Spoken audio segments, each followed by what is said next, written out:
Saudaraku, setelah kekalahan timnas Indonesia dari Libya dalam laga uji coba, perhatian kembali tertuju pada Pratama Arhan.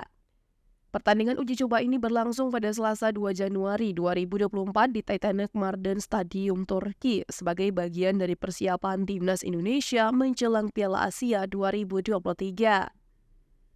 Hasil pertandingan tidak menguntungkan timnas Indonesia yang harus menerima kekalahan 4-0 dari Libya.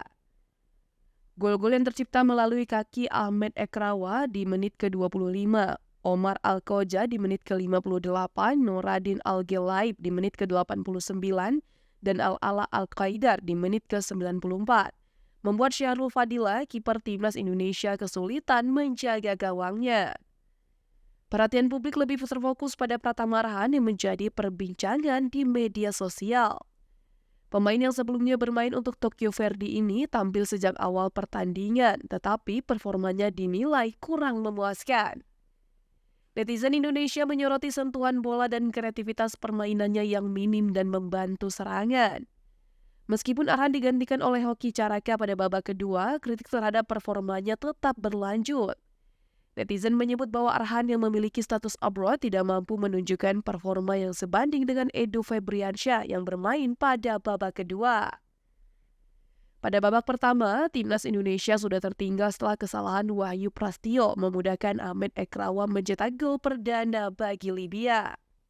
Meskipun mencoba bangkit pada babak kedua dengan pergantian seluruh pemain kecuali kiper, upaya tersebut tidak membuahkan hasil yang diinginkan.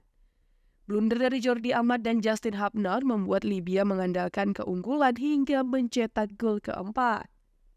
Pratama Arhan kembali menjadi sorotan tidak hanya dalam pertandingan ini, tetapi juga dalam semua event yang melibatkan timnas Indonesia, seperti ajang uji coba FIFA Matchday, Piala Asia, dan Piala Asia U23.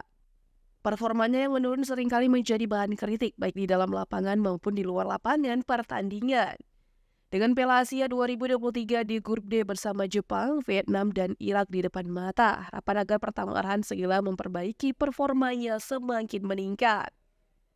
Posisi di sisi kiri permainan tidak bisa dianggap enteng karena persaingan dengan pemain lain seperti Edo Febriansyah dan Syaini Patinama. Timnas Indonesia diharapkan bisa tampil lebih baik menghadapi lawan-lawan berat dalam kompetisi tersebut.